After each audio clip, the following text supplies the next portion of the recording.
आप सभी को चकमा रिपोर्टर में स्वागत है। मेरा नाम तेजन चकमा है और मेरे साथ रूप सिंह चकमा है, अरुणाचल प्रदेश चकमा स्टूडेंट यूनियन के प्रेसिडेंट। जो आपने आज प्रेस रिलीज में जो त्रिपुरा के माननीय कैबिनेट मिनिस्टर संतना चकमा जी अरुणाचल के दौरे पे जा रही है 6 तारीख को, जो आपका प्रेस रिलीज है उसमें आपने क्या क्या मुद्दा उठाया संतना जी से? अगले जनवरी 6 तारीख को सांत्वना चकमा जो कि त्रिपुरा कैबिनेट मिनिस्टर है, वो अरुणाचल प्रदेश में चकमा हाजोंग एरिया में विजिट करने जा रही है।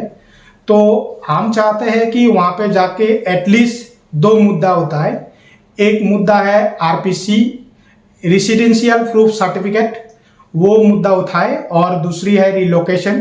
तो पहला जो मुद्दा है रेसिडेंशियल प्रूफ सर्टिफिकेट, जो कि अरुणाचल प्रदेश में चकमा हाजोंग जितने भी छात्र छात्रियां हैं, तो उन लोगों को विभिन्न विश्वविद्यालय में या कॉलेजेस में पढ़ने के लिए तो ये डॉक्यूमेंट जरूरी होता है, और नौकरी में अप्लाई करने के लिए जरूरी होता है, जो कि अरुणाचल प्रदेश के द्वारा सरकार के द्वारा छीना गया है।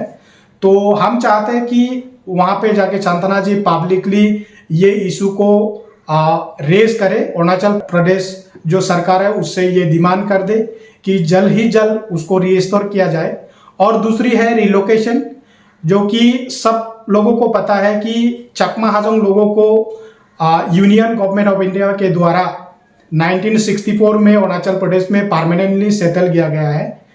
आफ्टर 60 ईयर के बाद भी अरुणाचल प्रदेश सरकार जो चकमा हाजोंग लोगों को अरुणाचल के बाहर रिलोकेट करना चाहते हैं।